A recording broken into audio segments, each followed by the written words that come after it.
Pagaliau rašiau dar vieną video. Šiame video mes apžvelgsime nekilnojamo turto skelbimų filtrus. Ir aš implementavau dalį filtrų reikalingų filtruotis skelbimus. Pasižiūrėsime, kaip tie skelbimai veikia ant mobilios versijos, ant planšetės, ant desktop versijos. Ir taip pat pasižiūrėsime, kokį libą aš naudojau tam, kad kontroliuoti URL query parametrus. Nes mūsų šitie query parametrai būtent ir laikys mūsų filtrų state. Tai dabar galime pereiti tiesiai prie svetainės ir pasižiūrėti, kaip visą tai atrodo. Taip dabar atrodo svetainė. Paskutinį kartą mes aptarėme būtent viršutinį navigacijos meniu visą su visais šitais elementais, logotipų, submit property mygtukų ir taip toliau. O šiandieną peržiūrėsime visus šitus filtrus.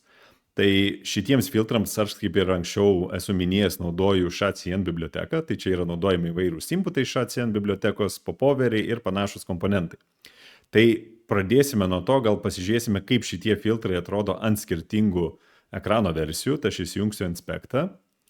Ir mes dabar galime, įsimkim konsologą, gal matysim kokio erorų.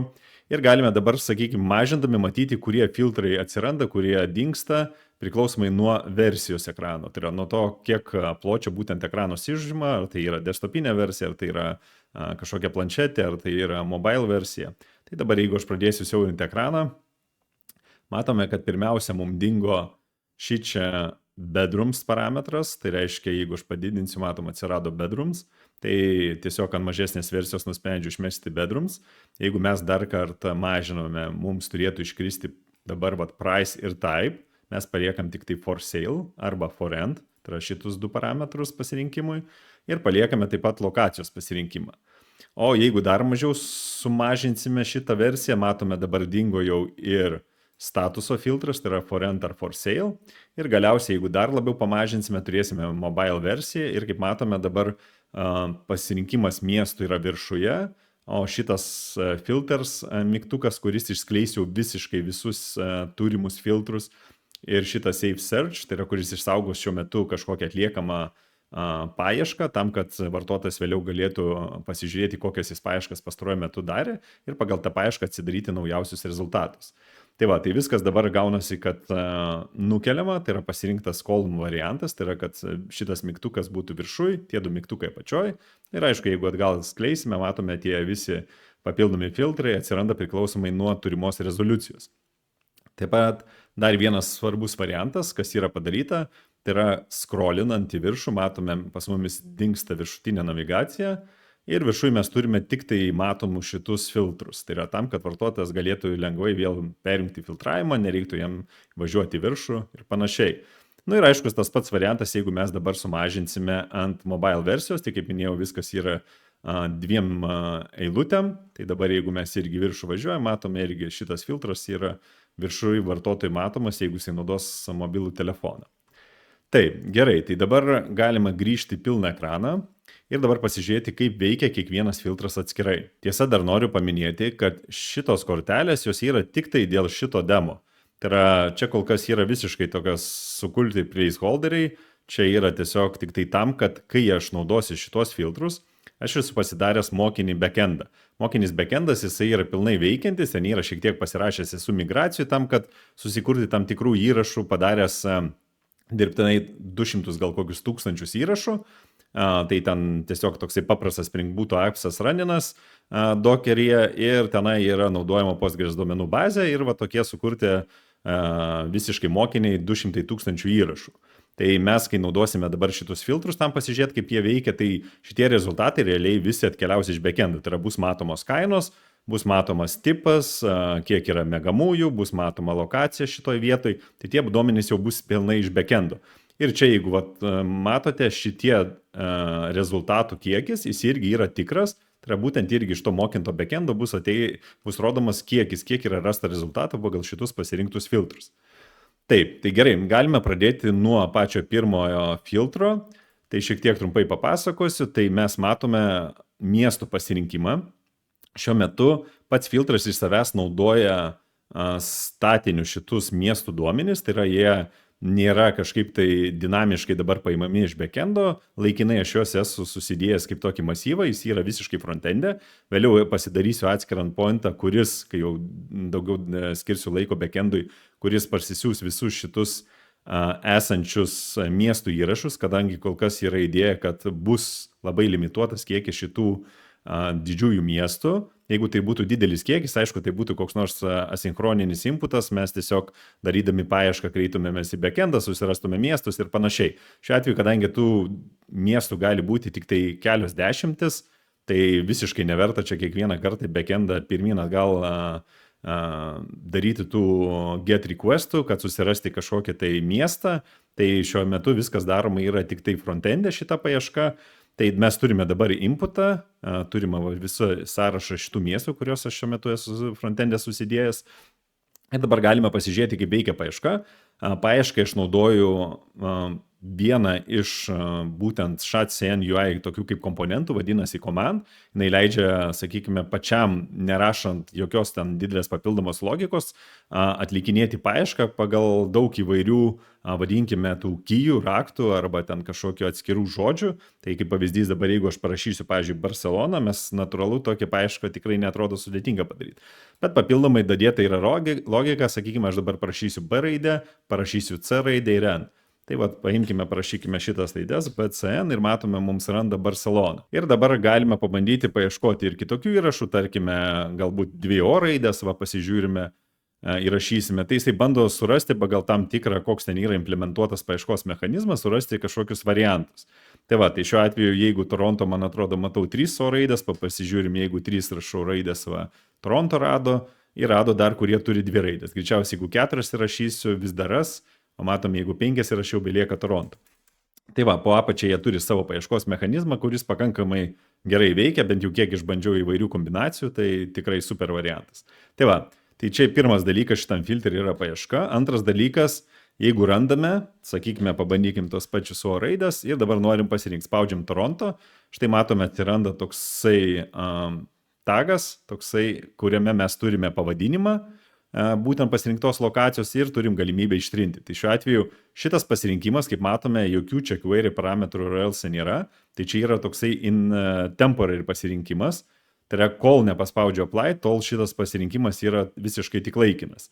Tai galime dar pabandyti pasirinkti kažką, nebūtina čia kažko ieškoti, galim taip pasirinkti, štai įsidėjom keletą parametrų. Aišku, mes turim galimybę juos ištrinti, tai šiuo atveju rodo, kiek pasirinktų ir kiek mes planuojame, kiek galėtume ištrinti, galim spausti clear all, vėl iš naujo pabandom tą patį ir dabar galime paspausti apply. Ir štai matome, mums rado 27 000 rezultatų.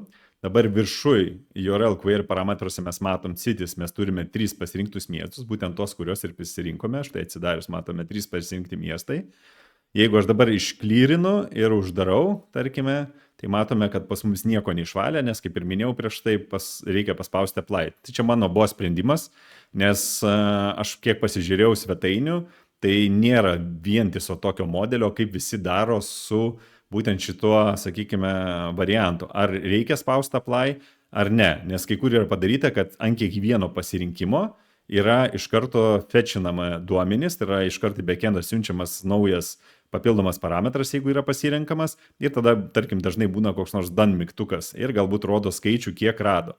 Tai aš visgi priėmiau sprendimą bent jau šiuo momentu, galbūt vėliau paaiškės, kad reikia visgi daryti taip atvirkščiai, kad nereikia jokio apply, o reikia iš karto ant kiekvieno pasirinkimo eiti į backendą ir ieškoti rezultatų. Tai bet šiuo atveju pasirinkau tokį approachą, sutaupau requestų ir dažnai, bent jau man asmeniškai, ypač elektroninės parduotuvėse, šiek tiek nervuoja, kai aš noriu pasirinkti kokius 3 parametrus ir aš paspaudęs vieną checkboxą laukiu, kol, sakykime, perfetchins duomenis, tuo metu dar yra uždėtas kažkoks disabled mechanizmas ir tada tu, kol neperfetchina, negali daugiau pasirinkti opcijų. O jeigu tau reikia 5, tai taip ir sėdi ir lauki, kol po vieną perfetchins. Tai gerai, spaudžiam apply, matome rezultatų 27 000 ir čia padariau tokį variantą, kad visą laiką yra rodomas tik tai vienas miestas.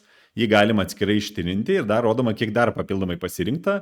Taip pat yra galimybė ištrinti visus. Jeigu šitą spaudžiu, matysime, kad dingsta visi parametrai, nes yra ištrinami visi pasirinkimai. Tai matome dabar ištryniau, dingo visi tie parametrai ir galim vėl iš naujo pasirinkti ir tada galima, aišku, kaip ir minėjau, galima ištrinti vieną. Tai šiuo atveju pasirinkom Berliną ir Birmingemą, tai jeigu ištrinsiu Berliną, liks Birmingemas. Ir matom, Birmingeme 9000 rezultatai yra. Tai taip veikia mano lokacijos filtras. Kol kas jis yra, kaip sakiau, labai primityvus, viskas yra frontende, kažkada reikės vis tiek tos duomenys, kad ir iš backendų pasimti, bet juos susikešinti pas save tam, kad nedaryti atskirų requestų ant kažkokio renderių į backendą, kad pasimti šitus duomenys. Ir aišku, papildomai greičiausiai vėliau bus įvairius gal dadėti geolokacijos duomenys, nes bus svarbu kažkiek tai apsibriežti ribas tam tikrų miestų, ką aš įvardinu miesto ribom, nes taip primityviai gali neužtekti tikrai mums vien pagal miesto kažkokį pavadinimą ieškoti rezultato, nes dažniausiai norėsime gal matyti žemėlapyje visą tą vaizdą ir žemėlapyje reikia būtinai naudoti jau koordinatės. Bet kaip sakau, kol kas toks paprastesnis variantas, paskui darėsime įvairių papildomų pasirinkimų, kai jau reikės dirbti su žemėlapiu. Taip, dabar galime pereiti prie šito pasirinkimo for sale for rent. Tai šitas filtras visur veikia kiek kitaip nei visi. Sakykime, jeigu šiuo atveju aš turiu lokaciją, čia kažką dar pasirinksiu iš kitų filtrų, viskas bus appendinama, tai yra viskas bus pridedama, dedamas dar vienas koks type parametras, dedamas price parametras, o šiuo atveju for sale ir for rent, tai reiškia, kad man keičiasi visiškai pats tipas, tai yra ką aš darau su paieška, ar aš ieškau būtent pardavimo ar nuomai. Ir aišku, kadangi keičiasi tam tikri papildomi dalykai, tarkim, nuomos reiškia, jau pas manęs vėliau turės keistis ir kainos, tas vadinamas range'as, ir kainos tipas, tai yra šiuo atveju kaina yra už patį nekilnojamą turtą pardavimo atveju, o kai keisiu į for rent, tai reiškia mano atveju bus jau kaina už nuomą per mėnesį ar panašiai. Tai vėlgi reiškia, turės būti visiškai kiti duomenys pateikimi šitame filtre price.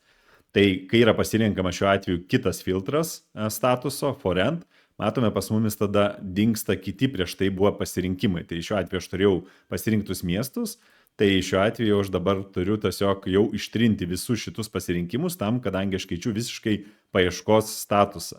Tai va, galima atskirai grįžti for sale. Kaip matote, jeigu mes grįžtame į kažkokį defaultinį pasirinkimą, šiuo atveju for sale yra visiškai defaultinis, mes nematome šitų query parametrų.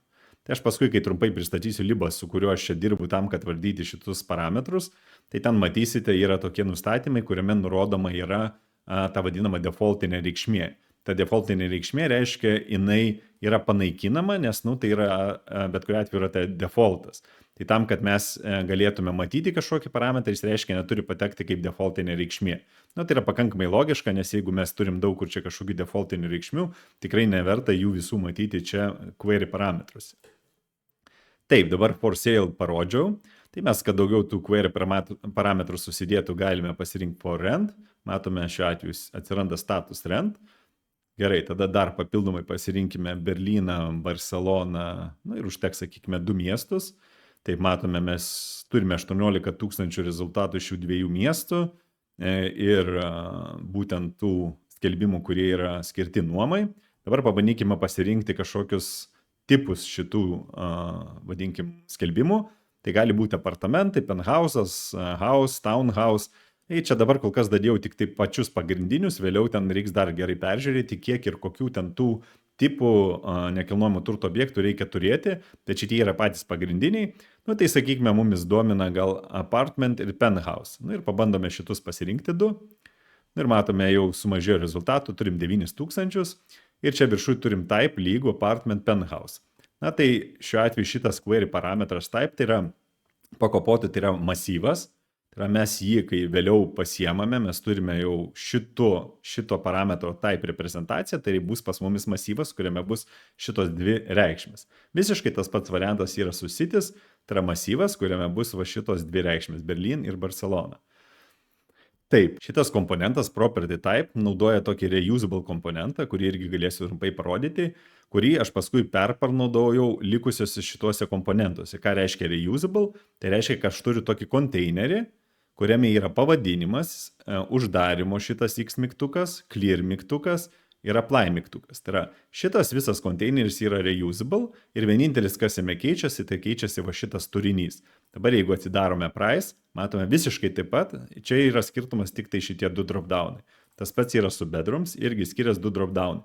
Tai reiškia, visoms 3 šitiems filtrams naudoju vieną tą patį komponentą ir jame tik tai nurodau child elementus, va šitas childas yra pas mane, šitas vis laik skiriasi ir jis išrenderina kažkokius pasirinkimus, kuriuos aš galiu jau ten kontroliuoti, su kažkokiais hookais keisti kažkokius query parametrus ir taip toliau. Bet kaip konteinerį naudoju va tą patį visur elementą. Taip, tai šiek tiek pasižiūrėjom Type, matome, čia yra paprastas čia boksas, galim pasirinkti keletą skirtingų reikšmių, turime ir Clear funkciją, jinai veikia irgi taip pat, kaip veikia šituose cities, tai yra, jeigu aš išvalau, reiškia, turiu paspausti Apply. Kitu atveju, jeigu uždarau, matome, niekas neįsitrynė ir jeigu vėl atidarau, viskas yra.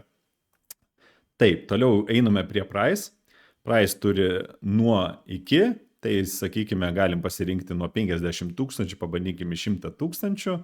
Kaip ir minėjau, jeigu yra rent, tai turėtų keistis. Tai šito dar dalyko nepabaigiau filtrą padaryti šitam Price. Tiesiog norėjau įrašyti greičiau video, tai šitą dalyką susitvarkysiu čia paskui gan lengvai. Tiesiog šitam range'ui reikės nurodyti papildomai tokį datasetą, su kuriuo jisai turėtų dirbti. Tai yra, tas datasetas laikys reikšmės nuo iki ir tos reikšmės, aišku, bus atitinkamai tokios, kurios atitinka nuomos, sakykime, kainų rėžius. Tai va, tai pabandykime dabar tiesiog atsifiltruoti su šitais rėžiais. Kadangi tie mokiniai duomenys šiuo metu yra bet kokie įrašyti, tai nėra ten irgi atsižvelgiama mokiniuose duomenyse, ar čia yra nuoma ar nenuoma, turiu minėti apie kainą.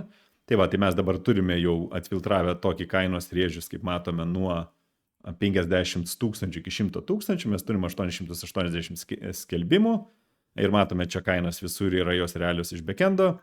Na ir kitas dalykas, dabar galime pasižiūrėti bedrooms. Tai visiškai veikia identiškų principų, kaip ir prieš tai price range'as, paduotas tik kitas datasetas. Ir čia turime pasirinkimą nuo iki kiek norime miegamųjų. Nu, tai šiuo atveju tiesiog demo tikslais pasirinkim nuo 1 iki 2, kad dar sumažinti rezultatų skaičių. Ir spaudžiam apply. Ir dabar viršui matome, turime max bets yra 2, min bets yra 1. Na ir tas pats su kaina, max price yra 100 000, min price yra 50 000. Tai va, tai mes dabar susidėjome visus tos pagrindinius filtrus, matome, turime 311 rezultatų ir dabar galime netgi pafiltruoti, šitą irgi įsidėjau, nes tai yra vis tiek to pačio query parametrų, kuriuos čia viršui kontroliuoji, irgi dalis. Tai pasimkime, kad norime, kad rodytų nuo mažiausios kainos.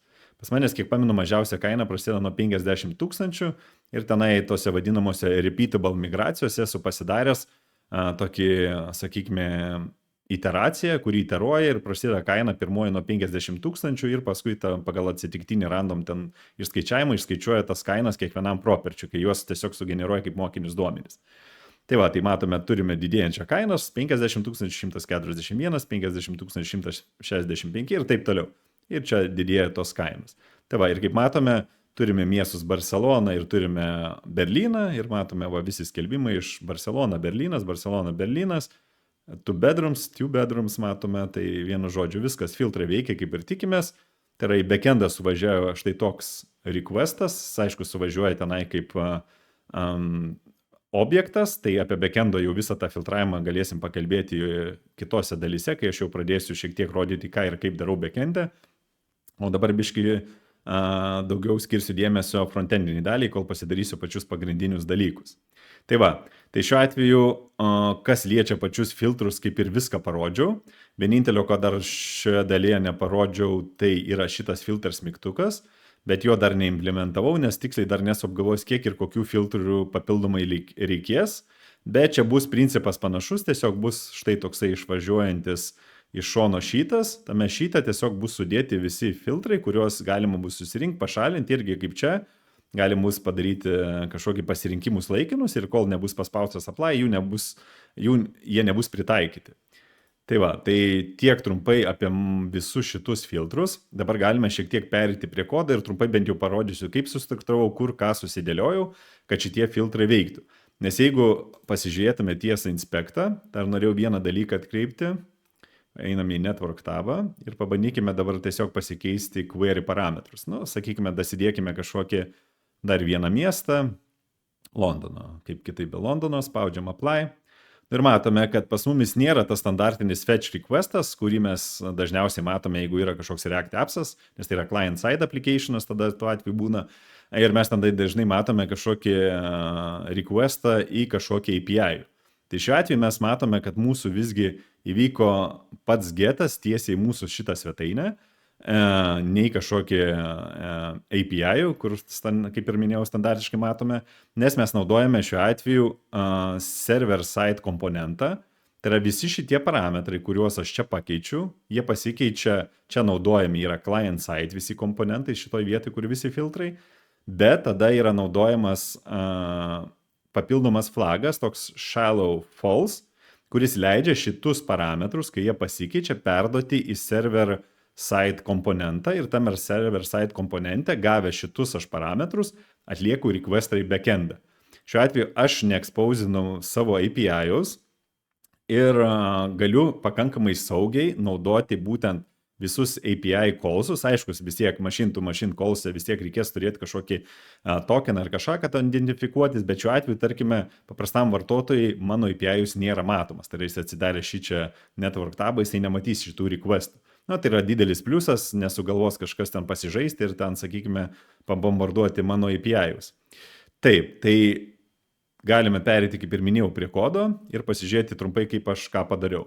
Štai taip atrodo šitas komponentas, kur yra sudėti visi pagrindiniai filtrai. Viską esu aprapinęs į suspense, kadangi šituose filtruose po kapotu yra naudojama use search params hooksas, dar kažkurie hooksai, kurie yra iš Next Navigation importuojami ir jie reikalauja, kad viskas būtų wrapinami suspense. Aišku, galima ten kiekvieną atskirai komponentą wrapinti, bet kol kas laikinai taip įsidėjau, nes jeigu neįdėčiau suspenso, tai aišku, failintų mūsų buildas. Taip, tai šiuo atveju turime location filtrą, turime statuso filtrą, turime tipų filtrą ir turime kainos bei miegamųjų filtrus. Tai dabar šiek tiek galim pasižiūrėti, kaip atrodo, tarkim, miegamųjų filtras. Matome, turiu hooksą pasidaręs, use property range params. Tai jisai yra naudojamas dviejose vietose, jis naudojamas yra su bedrooms ir su kainomis. Čia paduodu duomenis, datasetą, pasidarau, kokios yra min ir max key reikšmės. Min ir max key tai reiškia būtent šitie key, pagal kurie turi atitinkti ir mano query parametrų keyus. Tai reiškia ten URL, kaip matome, min bets yra lygų kažkam arba max bets yra lygų kažkam. Toliau aš turiu čia tokį pasidaręs lokalų state, nes, kaip ir minėjau, visur filtruose beveik visur yra padaryta, kad galima pasirinkti kažkokius kelis variantus ir tik tada spausti ten apply, tam, kad tie filtrai jau būtų pritaikyti, tai tam reikalingas lokalus kažkoks state'as. Čia šiek tiek prasifiltruoju tam tikrus label, tam, kad sukonstruoti kažkokius pavadinimus. Ir čia turime keletą funkcijų, kaip suhandlinti pasikeitimus, ar ten išvalyti duomenis, ar applyinti kažkokius duomenis. Ir turiu, kaip ir minėjau, prieš tai rodžiau mūsų UI, čia turiu pasidaręs šitą atidaromą visą tokį konteinerį, kuris visą laiką viduje laiko kažkokius besikeičiančius kažkokius komponentus, šiuo atveju price range kažkoks filtras ir panašiai. Tai šiuo atveju čia Apple Power yra būtent tas visur pernaudojamas komponentas. Ir kaip matome į vidų jo, kaip child, aš įdedu range selector. Nu ir taip skiriasi, jeigu ten yra mūsų kažkoks kainos yra tasai komponentas, tai įdėtas yra kitas childas. Jeigu yra mūsų šiuo atveju, tarkim, galim pasižiūrėti, filtruose yra type filter, tai čia irgi yra tas pats irgi naudojamas Apple Poweris. Šiek tiek ten biškai kitaip esu patvarkęs, bet principas yra visiškai tas pats. Ir čia yra kažkoks įdėtas child komponentas, tai šiuo atveju tiesiog vietoje pasidariau tiesiog kelias eilutės, nedariau visiškai atskiro komponento tam, kad turėtų tos kelis checkbox. Dabar parodysiu biblioteką, kurią aš naudoju, kad valdyti query parametrus. Aišku, galima išvengti visų tokių bibliotekų. Vienintelis tik tai minusas gal, kad labai reikės pačiam rašyti daug boilerplate kodo. Tai yra handlinti įvairius galimus atvejus, ten valdyti visokias default reikšmes ir panašiai. Tai daug paprasčiau yra, kai yra kažkokie patogus ir jau, sakykime, pratestuoti libai. Tai vienas iš tokių, kurį aš radau ir tikrai labai patiko, yra Nux. Tikriausiai taip tarėsi. Jisai skirtas visiškai standartiniams atvejams visiems, tai yra, kurie susijęs su query parametrais. Tai yra visa, ką aš rodžiau, kas susijęs su mano filtravimu, viską čia galima patogiai daryti per šitą biblioteką. Kaip pavyzdys, čia jų tituliniam puslapį yra parodyta, kaip galima, sakykime, spaudžiant count. Matome, kad čia keičiasi count lygų 3 ir taip toliau. Dabar jeigu mes čia kažką įvesime, matome viršui hello ir lygų. Ir ant kiekvieno, sakykime, vidino matome, pas mumis keičiasi query parametras. Libas tikrai veikia labai gerai, turi daug įvairių papildomų utilsų, galima čia netgi užeiti į dokumentaciją ir pasižiūrėti. Štai yra pagrindinė informacija, kaip yra instaliuojama, tai šitą gal praleisim. yra įvairūs adapteriai, tai šiuo atveju galima naudoti Next.js, galim, sakykime, Legacy jau tikriausiai reikia vadinti Next.js page routeryje, galim naudoti tam pačiam React'e paprastam, kur yra visiškas libas, o ne kaip šiuo atveju Next.js frameworkas.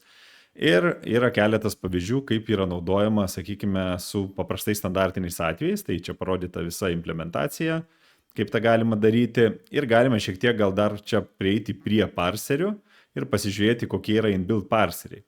Tai inbuilt parseriai leidžia jums, sakykime, tam tikrus query parametrus parsinti arba kaip stringus, kaip čia parodyta parsas string, čia gal netgi šiek tiek padidinsiu.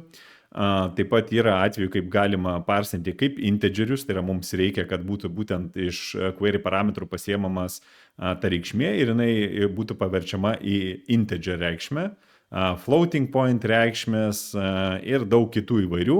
Netgi yra specialiai puslapiavimui skirtas variantas su indeksais, tai reiškia, kad jeigu aš dabar spaudžiu puslapis 2, page 2 ir matome page index yra 1. Ir jeigu spaudžiu dabar page 1, čia viršų rašo page 1, bet puslapio indeksas yra 0.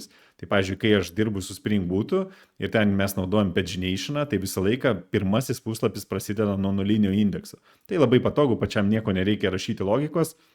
Reiškia, tuo atveju, kai aš naudosiu paginationą, aš pasimsiu šitą page index reikšmę ir aš ją galėsiu siūsti į backendą ir gausiu būtent tą pirmąjį puslapį.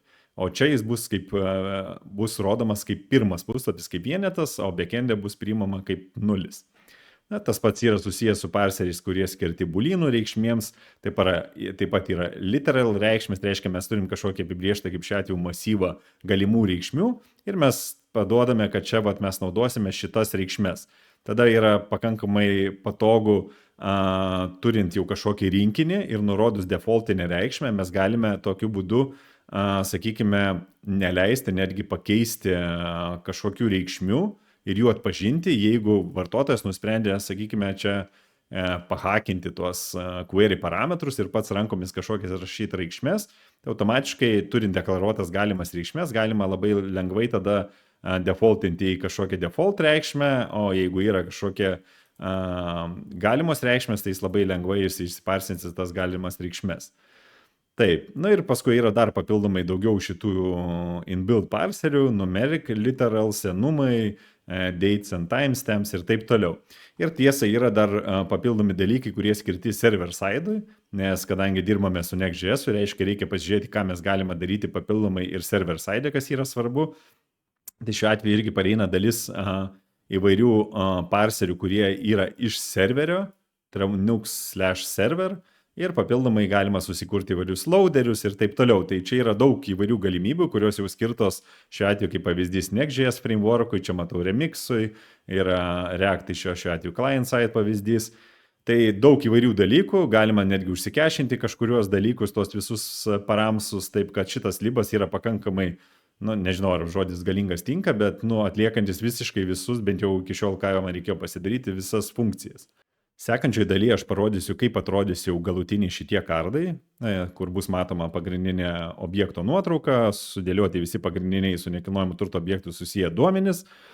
Ir aš jau beveik esu pabaigęs tą kortelę, liko keletas smulkmenų, tai sekančioje dalyje, manau, jau pakankamai greit nufilmuosiu ir parodysiu, kaip viskas atrodo. Tai šiandien tiek ir iki sekančio.